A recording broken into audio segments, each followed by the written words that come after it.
여기 있습니다. 감사합니다.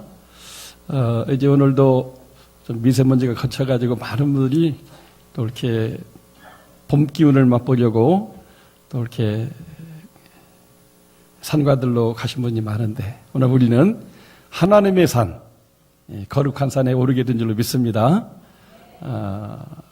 우리가 저 경남 통영에 가게 되면 그 이순신 공원이 있는데 거기 이순신 장군의 동상이 저 통영 앞바다를 탁 보고 큰 칼을 차고 서 계십니다. 그 밑에 팻말에 이런 말이 쓰여 있습니다. 필사즉생, 필생즉사. 죽고자 하면 살고, 살고자 하면 죽는다. 이 군인 정신으로 애국애주하는 마음으로 그 임진왜란을 승리할 수 있도록 하늘에 미랄 드신 이순신 장군, 참 우리 대한민국으로서, 대한민국 백성으로서 이순신 장군이 우리나라에 계셨다고 하는 것이 큰 자부심을 느끼게 됩니다. 그런데 이순신 장군보다도 1500년 전에 예수님은 그와 똑같은 말을 했어요. 요한복음 12장 24절에 하늘의 미랄이 죽지 않으면 하늘 그대로지만 죽으면 많은 열매를 맺는다고 하시면서 그 말을 또 예수님의 삶으로 이렇게 실천하셔서 여러분과 저희들이 하나님의 자녀가 되는 권세를 얻고 하늘나라의 아름다운 그런 열매가 되게 된 것입니다. 정말 죽으면 산다. 버리면 얻는다. 하나가 죽으면 많은 사람이 구원받고 잘 된다. 정말 이 정신을 가지고 예수님도 사셨고 이순신 장군도 사셨고 오늘 우리도 그렇게 살고자 이 자리에 모이게 되었습니다. 3월을 영어로 이렇게 스프링이라고 합니다. 스프링이 그냥 용수철 이런 뜻이죠. 누르면 푹 튀어 오르죠. 그것처럼 이제 봄이라는 뜻도 있고 봄이 되면 사내들의 이렇게 땅속에 죽은 줄 알았던 그 생명체들이 다시 싹이 돋아나는, 그리고 가을에 이렇게 떨어졌던 씨앗들이 땅속에서 이제 죽어가지고 뿔을 내리고 이렇게 씨앗이 터져 나오면서 또 다시 이렇게 창대하게 자라나고 꽃과 열매를 맺게 되는 것을 보게 됩니다. 정말 1년 4계절 중에 봄은 생명의 계절이고 또 희망의 계절이고 다시 한번 우리 몸속에 약동하는 어떤 에너지를 느끼는 때가 3월이라고 할 수가 있습니다. 이 3월의 첫 번째 수요일, 지난 수요일부터 교의 달력으로 사순절이 시작되었습니다. 부활절이 오기까지 40일인데 주일을 뺀 나머지 40일. 그럼 왜 주일날은 사순절에 경건과 절제 또 고난, 기도 이런 것을 집중적으로 훈련하지 않았느냐?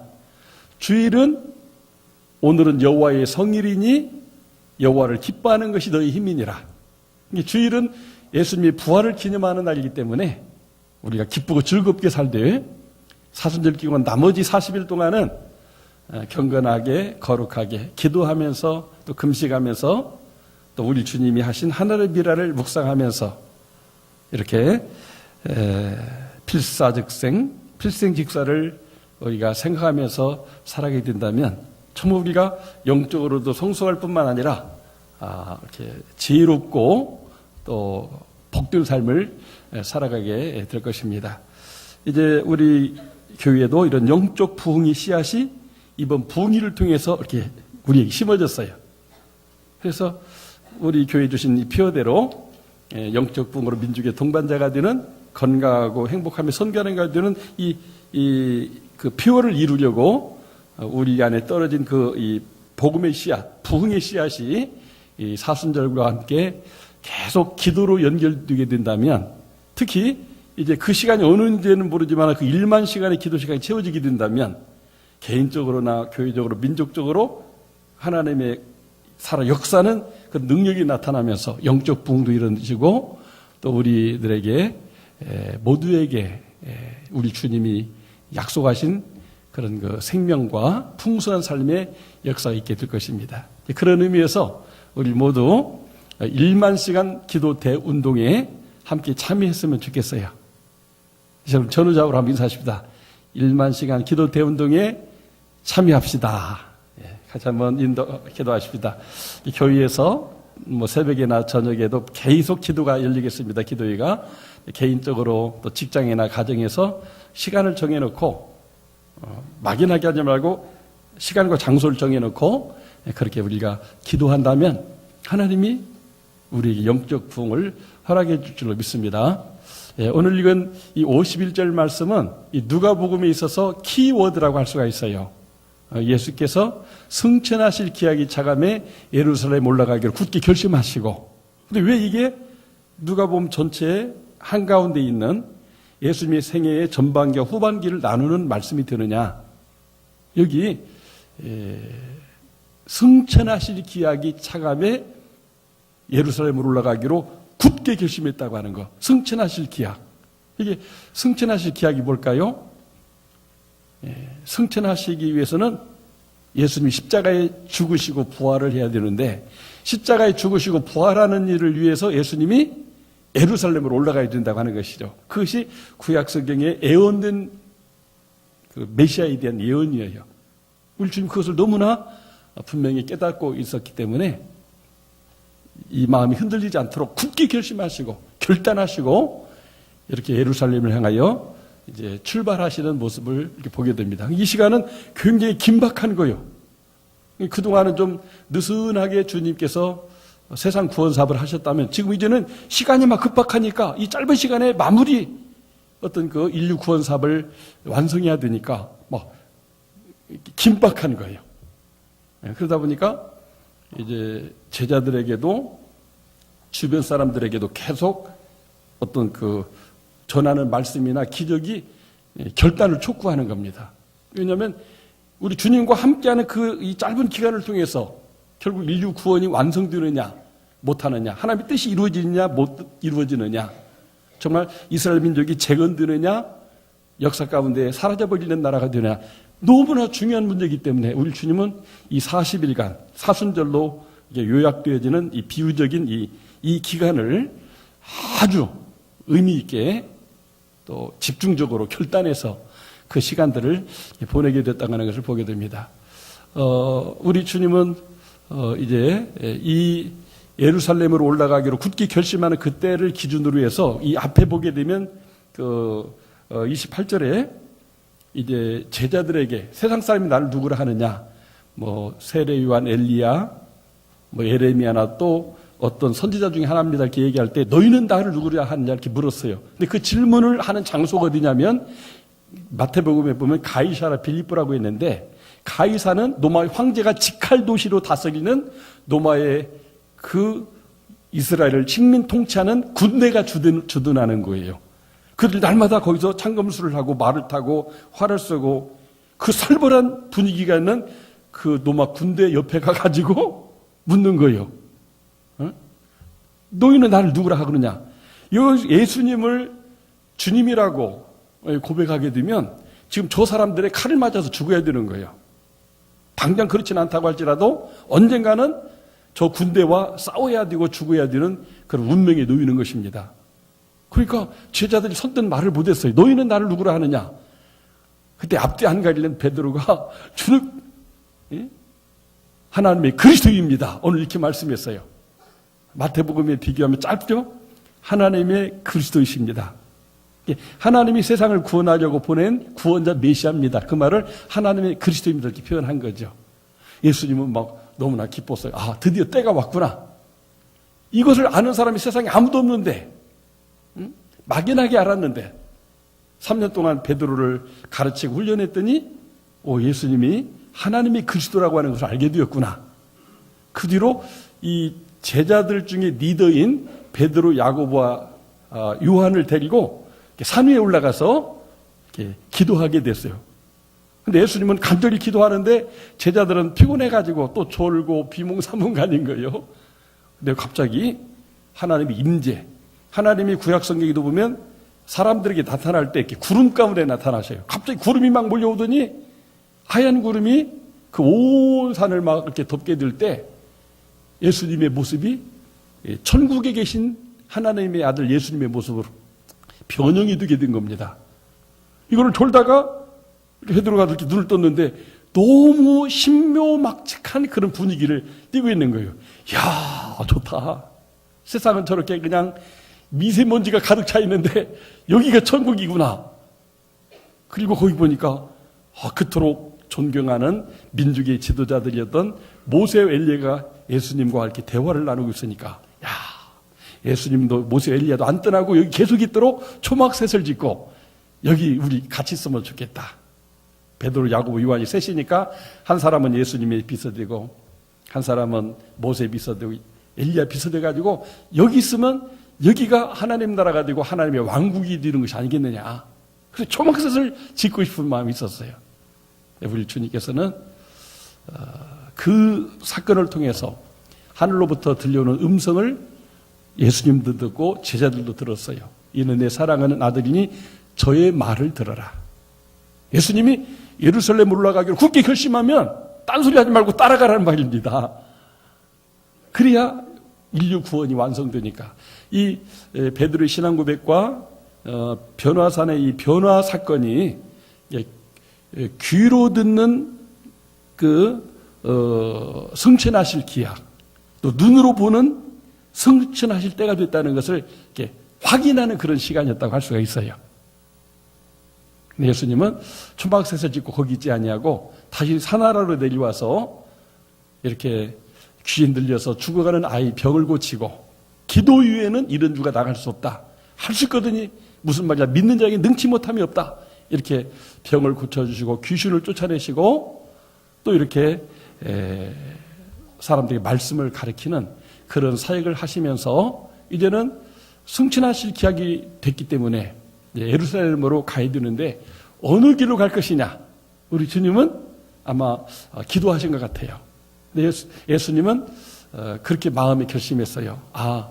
우리 믿음의 조상 아브라함이 갔던 길, 그 길을 따라서 사마리아 땅을 통과해가지고 베델을 거쳐서 예루살렘으로 가는 그 믿음의 조상들의 길을 가려고 했어요. 예수님을 믿어야 구원받으니까 예수님이 믿음의 조상들을 따라오는 구원자라고 하는 걸 세상 사람에 알리기 위해서. 근데 정치적으로 사마리아가 우리나라 남북이 휴전선으로 딱 갈려진 것처럼 사마리아와 이 유대 땅은 사람들이 서로 왕래를 하지 않아요. 근데 예수님은 그래도 그 길을 가면서 사마리아 사람도 구원 얻고 기적도 체험하고 예수님이 구세해 준 것을 알게 하려고 그 길을 택하면서 두 제자를 먼저 보냈어요. 저 사마리아 마을에 가서 이제 하룻밤 잠잘 때도 알아보고 또 먹을 것도 좀 준비하면 좋겠다. 그래서 제자들이 갔는데 이게 흥정이 안 되는 거예요. 너네 예수님이 왜 여기 오느냐? 우리 예수님이 이 사마리아를 거쳐서 계속 그 아브라함이 갔던 그 믿음의 길을 따라서 예루살렘으로 가려고 한다. 이렇게 말하니까 예루살렘 간다는 말을 듣고는 사마리아 사람들이 열받았어요. 안 돼, 못 간다. 잠자리도 못 주고 먹을 것도 못 주고 절대 예수님 우리 사마리아 땅 통과 못 한다. 막 이렇게 예수님을 거부하는 거예요. 받아들이지 않는 거예요. 예수님은 그동안 3년 동안 그 이스라엘 사람 마을마다 두루다니면서 구원받도록 전도 활동을 했는데 사마리아는 못했거든요.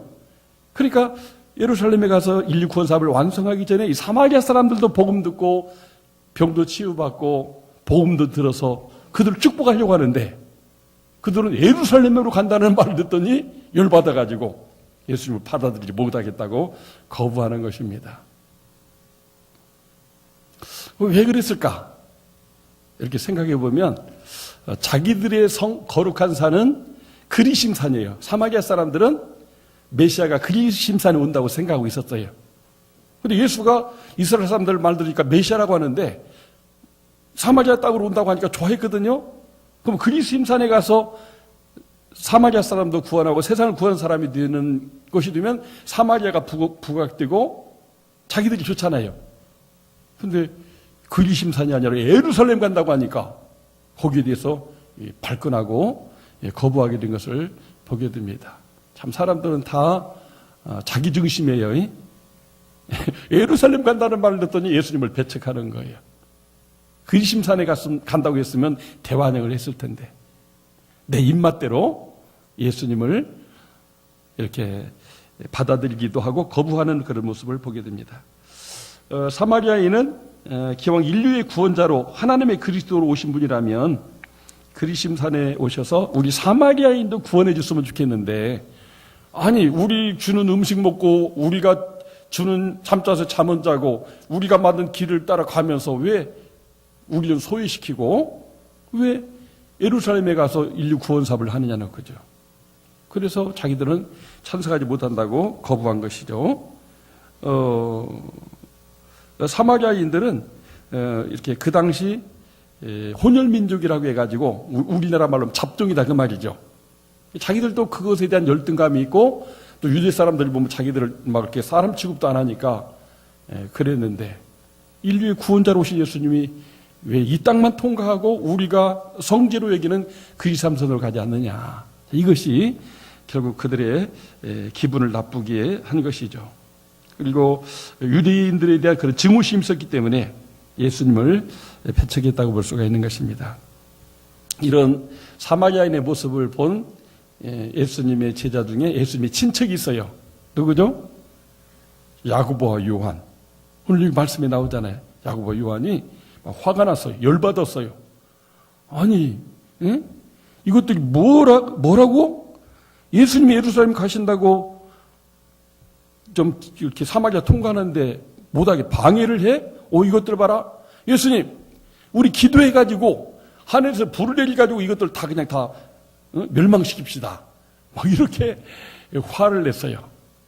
그것은 구약 성경에도 엘리야나 엘리사가 막 기도할 때 하늘에 불이 내려가지고 선지자들을 방해하는 사람들에게 그런 멸망의 심판을 내렸거든요. 얼마나 화가 났으면 그렇겠어요. 세상을 구원하는 예수님을 이렇게 가로막다니, 이거는 하나님을 거역하는 것이다. 멸망받아 마땅한 것이다. 이렇게 외친 것입니다. 근데 예수님은 사마리아 사람들이 분명히 잘못했는데 사마리아 사람에게 화를 내는 자기 수제자 야고보 요한을 막 꾸짖었다고 그랬어요. 막 화를 냈어요. 지금 무슨 소리 하는 거냐? 이 사마리아 사람들도 내가 구원하러 왔는데 이 사람들을 멸망시키면 어떻게 하느냐? 다른 길로 가자. 다른 길로. 그래서 결국 예수님이 사마리아 땅을 통과하지 못하고 요단강가에 있는 길을 따라서 저 멀리 그 여리고까지 가서, 여리고에서 예루살렘 올라가는 길은 막 산악길을 이렇게 올라가는 히말리아 산길과 같았거든요. 그 힘든 길로 이렇게 예루살렘으로 올라가시게 된 것을 보게 되는 것입니다. 사실 사마리아인들의 받아들이지 않음이 예수님도 당황되고 속상했을 것 같아요. 예수님이 누구십니까? 죽은 자를 살리시는 기적의 사나이, 정말 하나님의 그리스도 메시아가 아닙니까? 그 예수의 명성이 있는데 오병이의 기적을 베풀기도 하고 정말 자기들에게 좋은 일이 많을 텐데 예수님을 받아들이지 않으니까 예수님도 당황했을 것 같아요. 사마리아로 가자고 마음을 결정한 것이 예수님인데 예수님의 마음이 사마리아 사람들에게 받아들이지 않은 거예요. 또 이거를 오해한 제자들은 막 지금 열받아가지고 사마리아 사람들 다 멸망해야 된다고 막 그렇게 하고, 정말 예수님도 많이 마음이 아프고 속상했을 것 같아요. 예수님도 사람의 몸을 입었기 때문에 우리가 똑같은 사람이거든요. 우리도 누구로부터 거부당하고 배척당하고 왕따당하고 욕먹고 절대 안 된다, 죽어도 안 된다, 당신이 뭔데 그러냐, 이런 식으로 막 하면 우리들도 똑같은 입장이 아니겠어요? 근데 우리 주님은 사마리아 사람을 원망하지 않았어요. 오히려 그 변두리 요단길로 가면서 누가복음 10장에 보면 선한 사마리아인의 비유를 해요. 예수님을 막 이렇게 그냥 어떻게 못살게 군 사람들을 막 선한 사마리아인으로 칭찬하는 이 얘기를 해줘요. 또 17장에 가보게 되면 사마리아인 문둥병자가 병을 낫게도 예수님 밖에 와서 막 감사하니까 이 사람이 이렇게 사마리아 사람이 믿음이 좋다고 이 사람에게 구원이 이르렀다고 막 이렇게 칭찬하고 축복하지 않아요? 우리 주님은 정말 기분 나쁜 일을 경험했으니까 그걸 마음에 꽁 하고 간직하고 있다가 그래 두고 보자 너네들 내가 요한의 말처럼 야곱의 말처럼 멸망시키지는 않겠지만 나를 배척하다니 아유 괘씸한 지고 이렇게 생각할 수 있어요. 예수님도. 예수님 그렇게 하지 않았다. 오히려 사마리아인을 부각시키고 훌륭하다고 하고 그들도 다 믿음으로 구원받는다고 이렇게 하신 것을 보게 됩니다. 정말 이 예수님의 마음, 좋은 마음, 사랑하는 축복의 마음인 것을 보게 됩니다. 우리 모두 이런 마음 주시라고 기도할 수 있기를 바랍니다. 왜 예수님은 자신을 받아들이지 않는 사마리아인을 꾸짖지 않고 제자 야고보와 요한을 꾸짖었는가? 그것은 예수 십자가에 죽으시고 부활하는 목적이 그 유대인만 구원하는 게 아니라 그 사마리아 사람도 구원하는 것이었어요. 그래서 부활 승천하시기 직전에 예루살렘에서 어떤 얘기를 하죠? 성령 임하시면 너희가 권능을 받고 예루살렘과 온 유대와 어디? 사마리아에게도 구원의 역사가 임하게 된다 말씀했어요. 지금 나를 받아들이지 않으니까 지금은 모르나 이후에는 알게 된다. 내가 메시아요, 구원자요, 그 땅을 통과하려고 했을 때 우리가 반대했는데 우리가 잘못했구나. 그래서 그때는 성령의 역사로 예수를 믿고 사마리아 사람도 구원받게 될 것이다. 지금도 이 이스라엘 땅에는 그 유대인과 그 팔레스타인, 쉽게 말하면 사마리아 사람들이 지금 나누어 살고 있는데 놀란 것은 이 유대인들은 예수 믿는 사람들이 적습니다. 아주 소수예요. 사마리아 사람들은 거의 대부분 예수를 믿습니다. 할렐루야. 그럼 우리는 두고 봐야 되는 거예요. 두고 봐야. 당장은 우리가 뭐 이렇다 저렇게 판단할 수가 없어요.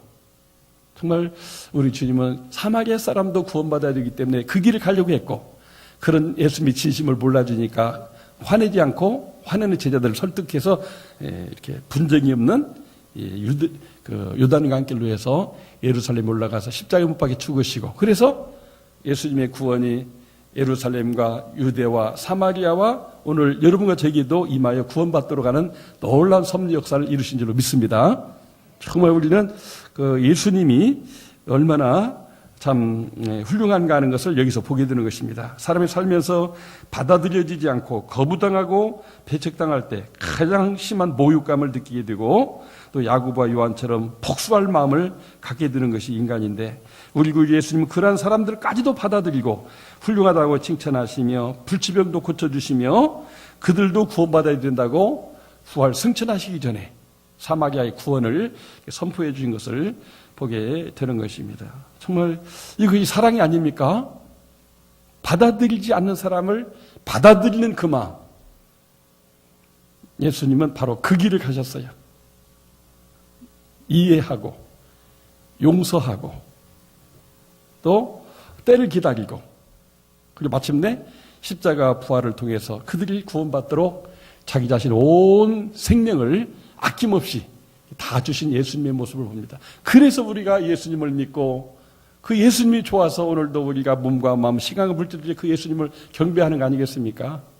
나 같은 죄인을 우리 주님을 받아들이지 못했기 때문에 죄짓고 예수님 사람들을 비난하고 욕하고 교회가 뭐가 필요하느냐고 막 교회를 박해하던 그런 우리들이 이렇게 예수님을 찬양하고 예배하는 사람이 된 것은 그 사랑, 내가 사마리아인들이었는데 예수님을 받아들이지 못한 사람들이었는데 내 편견 때문에 내 선입견 때문에 내 어떤 그런 그 차별의식 때문에 예수님을 영접하지 못했는데 그러한 나를 영접해 주시는 예수님을 감격하면서 사마리아 사람들은 마침내 이제 지금은 유대인들보다도 훨씬 더 예수를 잘 믿는 사람이 되게 된 것입니다.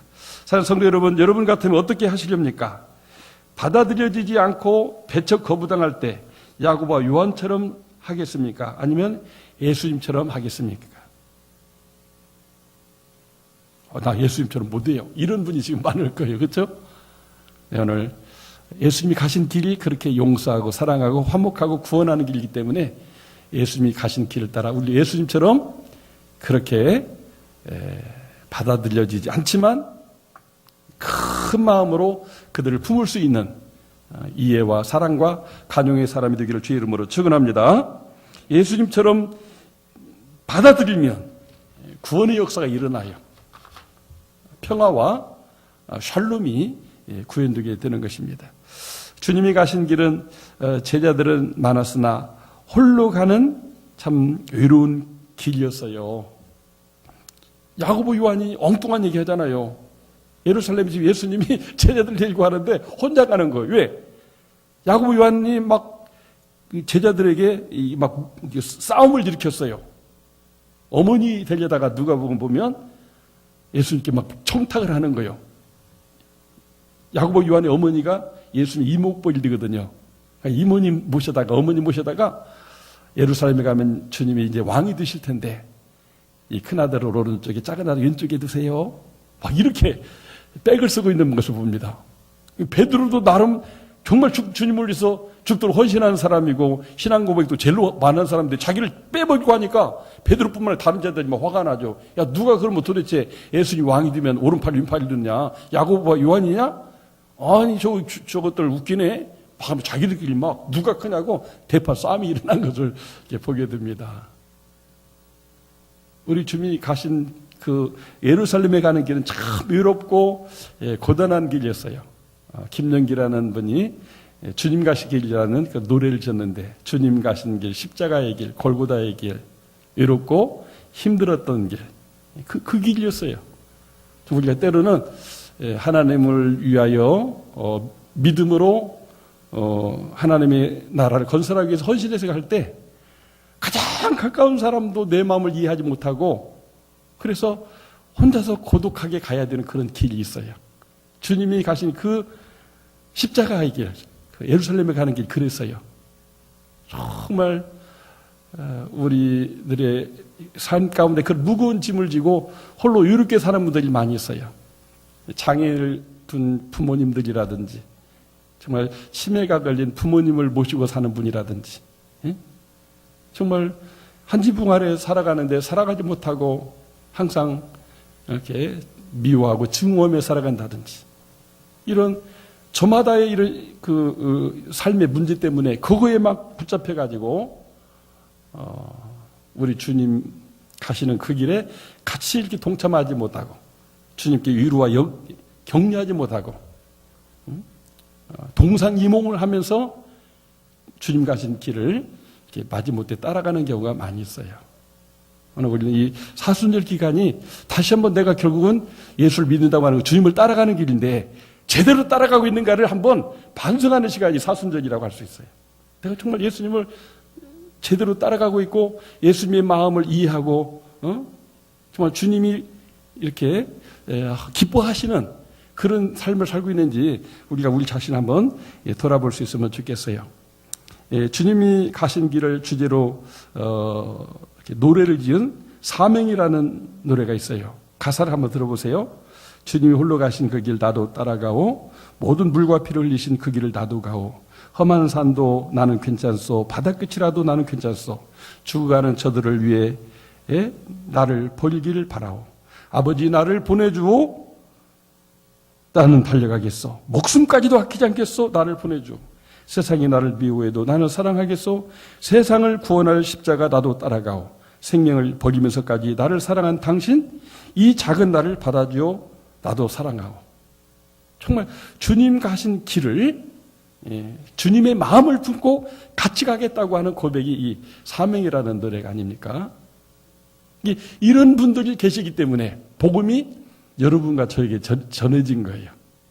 우리는 이 마음 품고 이 사순절에 주님, 작년보다는 내가 주님을 더 이해하고 주님과 더 가까이서 주님의 은혜도 누리고 주님을 따라가고 싶습니다.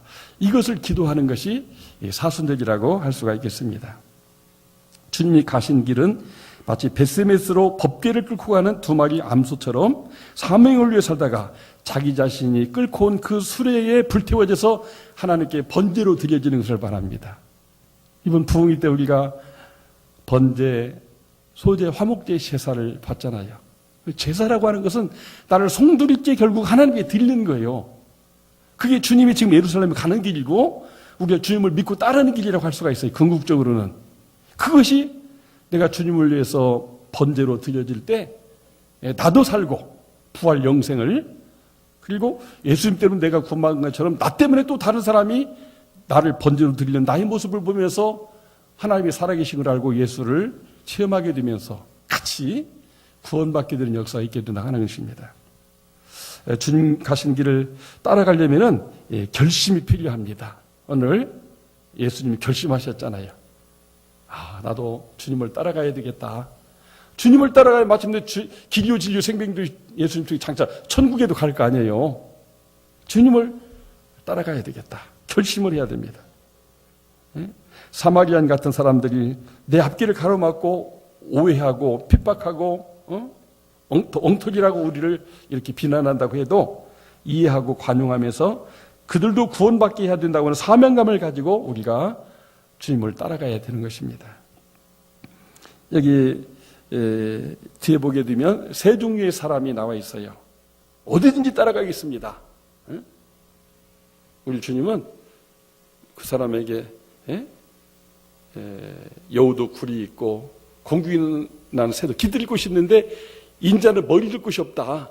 나를 따르는 길은 고난의 길이고 가난의 길이고 힘든 길인데 따라올 수 있겠느냐? 우리가 그 한 율법사 청년의 모습을 보게 되는 말씀을 여기서 봅니다. 우리가 주님을 따라갈 때 이런 세상적인 부귀영화를 우리가 이렇게 버려야, 탐욕을 버려야 주님을 제대로 따라갈 수가 있다는 말입니다. 또 부친 장례 마치고 따르겠다는 사람이 있어요. 그런데 이스라엘 나라의 장례법을 알아야 이 말씀 좀 이해가 됩니다. 아니, 사람이 부모 장례하고 따르는 건 맞지요. 근데 그 나라의 장례는 그냥 이렇게 무덤에다가 이렇게 놓고 장례식은 1년 지나서 치릅니다. 둥굴 속에 시신을 모시게 되면 1년 지나면 이제 뼈만 남아요. 풍장이 돼가지고 다 없어지고 뼈만 남아요. 그 뼈를 상자에 모아가지고 일가지쳐 모아놓고 장례를 치르는 거예요.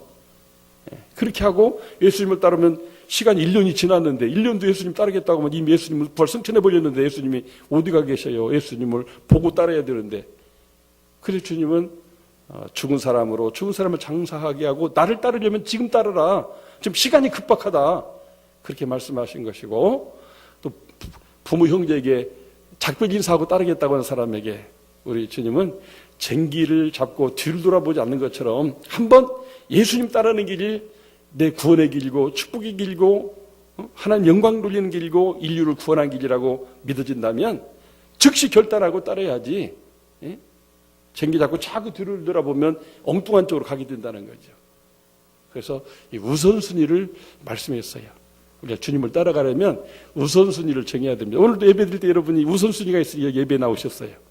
우선순위가 더 예배보다 중요한 것이 있다고 생각하면 여기 오지 않아요. 결혼식 잔치에도 가고 멀리 해외여행도 가고 그래요.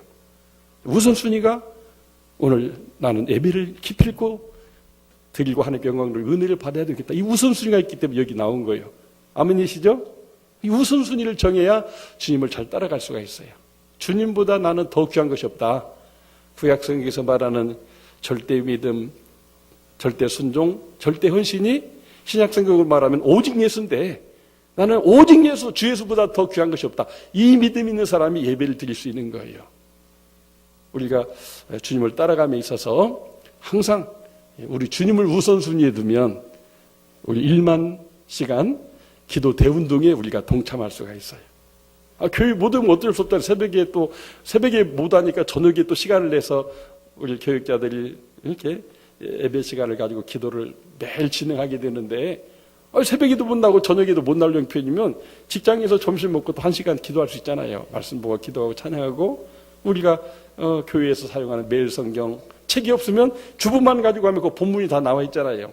거기 기도해야 될 중보 기도 제목도 있고. 그래서 매일매일 하루 1시간씩을 우리가 기도로 동참하게 된다면 정말 그 과정을 통해서 우리가 은혜 받고 영적 성장하게 되고 영적 부흥이 일어나게 된다고 하는 것입니다. 이렇게 주님 가신 길을 따라간 사람에게 복이 있음을 말씀해 주고 있습니다. 그리스도인이 증인이 되는 복이 있습니다.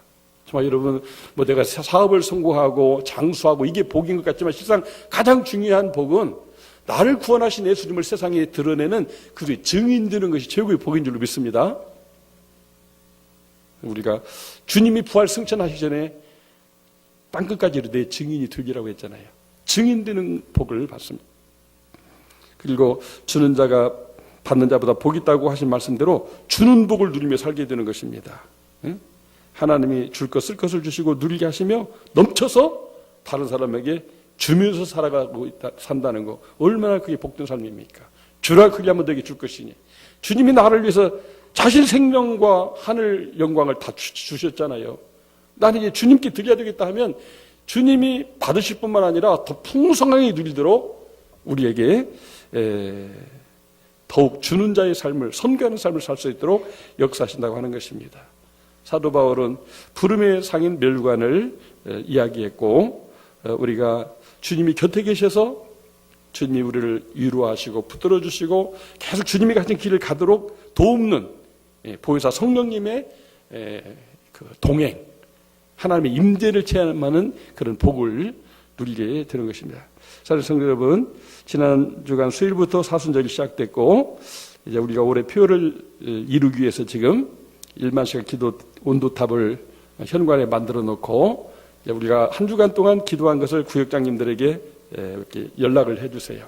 뭐 문자로 해도 되니까 우리 가족별로 다 시간을 합쳐보는 거예요. 일주일 동안. 당연히 이번 주간 몇 시간 기도했어. 나는 3시간 했는데, 나는 10시간 했는데 우리 아이들이 얼마 있는가 물어보세요. 그 시간 합산해가지고 구역장 연락해주고, 구역장님 구역 식구들 다 이렇게 모아가지고 또 이제 구역별로 거기다가 쭉 기록을 해놓게 되면 일주일 단위로 몇 시간인가 합산이 돼요. 그래서 일주일에 뭐 500시간이 됐다. 500시간 쓰고, 그럼 500시간만큼 이렇게 온도가 올라가는 거예요. 그렇게 해서 이제 1만 시간까지 올라가게 되는데, 그게 사순절 기간에 끝날 수도 있고 아니면 올 연말까지 갈 수도 있어요. 그래서 사순절 기간에 끝내면 좋지만 그러지 못한다 할지라도 일단 연말까지 한번 목표를 잡고 해보자. 그래서 우리가 주님 가신 길을 내가 이번 사순절 기간을 통하여서 같이 나도 가야 되겠다 이렇게 결심하시고 매일 하루 1시간씩 기도하겠다는 그 생각을 가지고 결심하시고 우선순위를 거기에 두고 살아가신다면 하나님이 우리 영혼을 잘 되게 하시고 우리 삶의 곁에 계셔서 항상 우리와 대화가 이루어지게 돼요. 그거 잘했다. 그거 그렇게 하면은 안 돼. 주님이 꾸짖기도 해요. 야고보 형 꾸짖은 것처럼. 그러면서 주님과 이런 교통이 이루어지면서 현재의 천국인 주님과 함께하는 임마누엘 삶을 살아갈 수 있게 됩니다. 그런 은혜가 축복이 여러분과 저에게 있기를 주의 이름으로 증언합니다.